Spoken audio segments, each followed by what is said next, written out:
So we got a fight in the UFC welterweight division that's just been made for the September 16th card, the Mexican Independence Day card. So we got Jack Della Maddalena versus Kevin Holland. Absolutely banger matchup. Can't wait for this one. One thing I'm annoyed about, it's literally the week after UFC 293 in Sydney. Like, that is like generally fucking annoys me a little bit. Like, come on, like seriously, you could have at least done a card like a few weeks afterwards. Like, you literally do the card right after Sydney. But, still, this is an exciting fight. It's going to be a good fight. Who am I going with? Like this fight's tough for both men. But, I got to go with the man himself. I got to go with Don Giacomo. I got to go with Jack Della Maddalena here. I really like him in this matchup. Now, Kevin Holland's tough. He's durable. He's long. Stylistically, this could be tough for both men. But I like Jack in this fight, especially after watching a lot of tape on Holland. Holland's good. He looked really good against Chiesa, but Chiesa has nothing on the feet. Never KO'd anybody, never TKO'd anybody. His only TKO he's ever got was on Tough against James Vick. And that's James Vick. So I really like Jack Della Maddalena in this fight. Like, Kevin Holland's dangerous, don't get me wrong. But he took a lot of damage against Wonderboy, and I know that was ages ago, and he's fought twice since there. But, I noticed he didn't take them body shots very well. He did get dropped by a Wonderboy as well, which I didn't remember until I rewatched the fight. So, as durable as Kevin Holland is, he is finishable. Like, he hasn't been properly TKO'd before, but he can be. Like, he got knocked out by a headbutt from Kyle Dawkins. Obviously not a legal move, but, it is shown that he can be knocked out, Obviously not legally, but he has been. So, yeah, I like Jack a lot in this fight. The length and the durability are dangerous from Kevin Holland, but I think Jack can finish him. Now, I don't think he's going to knock Kevin Holland out cold, don't get me wrong. I don't think that's how we're going to be seeing Jack Della Maddalena get his hand raised in this fight. I think we're going to see him get Kevin Holland with a body shot. Because, Kevin Holland took a lot of liver shots against Wonderboy, and he got really badly hurt. I can see Jack landing that body shot on Kevin Holland. Like, I don't know. I can just sense it.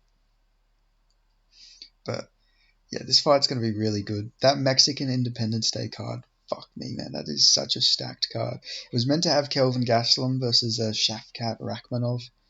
But obviously, since Kelvin had to pull out for that one, this is the replacement for that fight. And, like, what a good replacement fight. Because, like, there is no way this fight's going to be boring. Like, I can't see this fight being boring. Like, tell me a boring Jack Della Maddalena fight and tell me a boring Kevin Holland fight. Like, if Kevin Holland is striking, if he's not getting held down at middleweight, all of his fights are entertaining. So yeah, I'm generally really excited to see this fight. And, the winner gets a top 10 opponent because they're both ranked. I think Jack Della Maddalena's 13th, and I think Holland's 11th. Let me make sure. Let me double check that. But yeah, this fight, I just can't wait for this fight. But like I say, still annoying that it's not on the Sydney card. Okay, so Holland is 12, Jack Della Maddalena is 14. Okay, interesting. Okay, yeah, that's cool. Okay, so yeah, so it's number 14 versus number 12. Winner definitely gets a top 10 after this. But yeah, that Mexican Independence Day card, it's got a title fight. That's got it's Grasso versus Shevchenko too.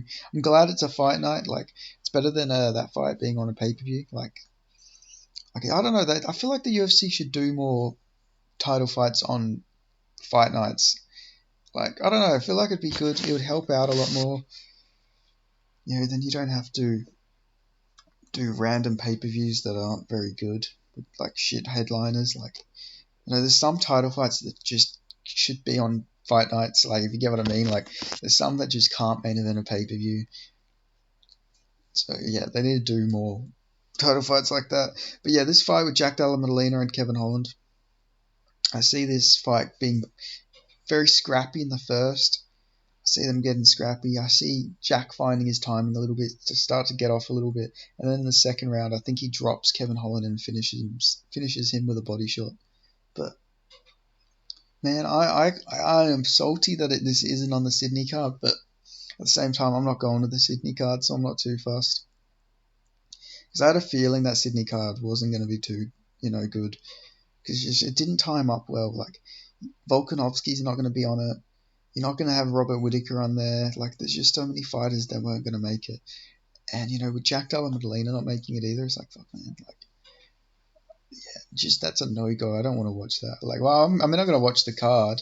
Of course I'm going to watch the card. Like, still, I love all the Aussies and everything, but still, it would have cost me like $2,000 to go watch the Sydney card. It's like, at the end of the day, that's not worth it. But yeah, this being a week after is like such a slap in the face to all the people who bought tickets for the Sydney card, especially the people expecting to see Jack Della on this card. Like, can you imagine their reactions when they're like, "Fuck, I really spent like fucking over 2K to watch Adesanya fucking leg kick the fuck out of Sean Strickland." We don't even get one of the most exciting Australian fighters, and arguably the second or third best Australian fighter. So yeah, that it is what it is. But yeah, don't sleep on Jack. I know a lot of people aren't as high on him because of Basil Hafez, but with that whole Basil Hafez situation, he cut weight two times, like back-to-back weeks, 3 different opponents, and he still beat the shit out of Basil Hafez. He just made a lot of dumb decisions going for them guillotines. If he didn't go for them guillotines, he would have finished that fight in like the second round. And you can't, I don't know. Obviously, it's his fault for making them dumb decisions in that fight, but I think he's going to learn from that. He's going to fight a lot smarter because he's not a dumb fighter. Like, he's shown fight IQ before. Like, against Randy Brown, drops him, doesn't, he's hammer fisting, but he doesn't want to gas out, so he gets his back, puts the hooks in, and rear naked chokes him. That takes high fight IQ to do something like that. Like that's smart. Like, most people just keep banging the shit out of him. They'd keep hammer fisting him, and then they'll try and get the finish that way. But he took the smart approach there. So hopefully that was just because of the weight cuts and his brain being really dehydrated from back-to-back weight cuts, and he's not making the right decisions. I think that's probably a key reason why he kept doing stuff like that. But I really like him in this fight against Kevin Holland. So I think he's going to get the win here. And yeah, now with a win here, definitely gets a top 10 opponent. But yeah, this is going to be fight of the night for sure. Like, I can't see this fight not being fun. But yeah, thanks for watching. Like, comment, subscribe, and I'll catch you next time. Jack Della Maddalena, round 2, TKO to body shot. That's my prediction. Catches, bye.